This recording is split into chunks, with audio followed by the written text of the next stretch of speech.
আজকে চলে এসেছে একটা ছোট্ট মিনি ব্লগ নিয়ে। তো আজকে যে আমাদের অফিসে আছে কারো জন্মদিন, সেটা তোমরা সাজানো দেখেই বুঝতে পারছো। তো হ্যাঁ, বলে দিই, আজকে আমাদের কোম্পানির যে ম্যানেজার দাদা আছে সেই দাদার আজকে জন্মদিন। তো তার জন্য আমাদের অফিসের সমস্ত স্টাফেরা ব্যস্ত ভীষণ ঘর সাজানো নিয়ে দাদাকে সারপ্রাইজ দেবে বলে। তো আমাদের ঘর মোটামুটি সাজানো কমপ্লিট হয়ে গেছে।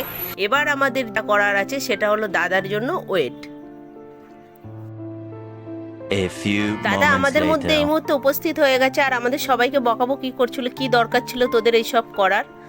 তো কথা বলতে বলতে আমাদের সময় হয়ে গেল লাঞ্চ টাইমে। তো এবার আমরা লাঞ্চটা করে নেব। আর প্রথমেই বলে দিই যে লাঞ্চের ব্যবস্থাটা টোটালটাই আমাদের দাদা করেছেন। তো লাঞ্চে কি কি ছিল সেটা আমি তোমাদেরকে দেখাবো।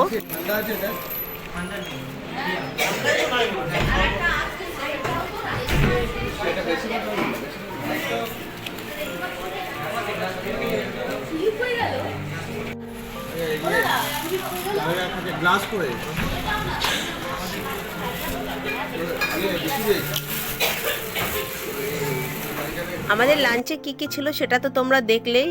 আর এদিকে আমি বৈশাখীকে বলছিলাম যে কেমন হয়েছে ভাই খাবারটাও, বলছে অসাধারণ।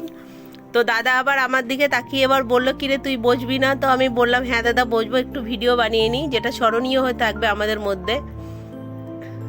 তো আমি দাদাকে জিজ্ঞাসা করলাম যে দাদা আপনি খাবারটা কিরকম খাচ্ছেন, কতটা সুস্বাদু? দাদা আমাকে দেখালো ভীষণ ভালো। A few moments later. এখন চলে এসেছে ঠিক সেই মুহূর্তটা, যে মুহূর্তটা কেক কাটার। তো এখন আমার অফিস কলিগরা তারা ভীষণ ব্যস্ত কেক কাটার জন্য। কেকের ডেকোরেশনটা কিভাবে করবে সেটা নিয়ে তো ব্যস্ত।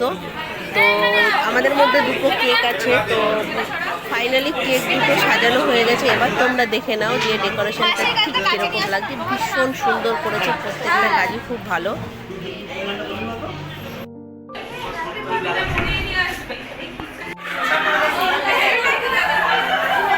দাদাকে তো সবাই মিলে খুব সুন্দর করে সাজিয়ে দিয়েছে। এবার অপেক্ষা দাদার কেকের সামনে আসা।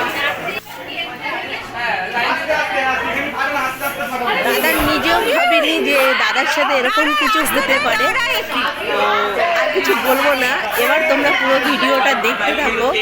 যে জন্মদিন, কিন্তু দাদার সাথে যে কি হয়েছে সেটা তোমরা ভিডিওটা দেখলেই বুঝতে পারবে।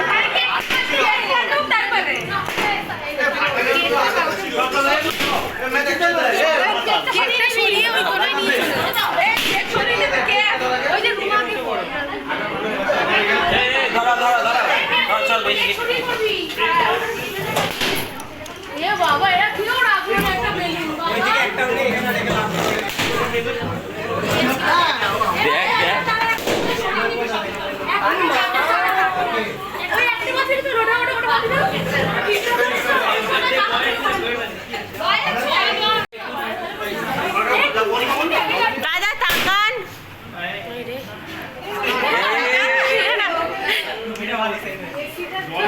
আরে জ্বলবে না নাকি? বিদায়তে হাত ছড়াও না তোমার।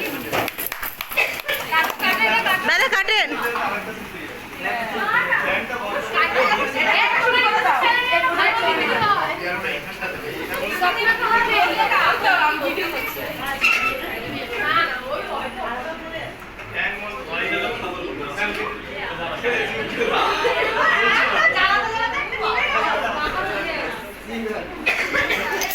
বিদায়তে হাতটা ছড়াও না।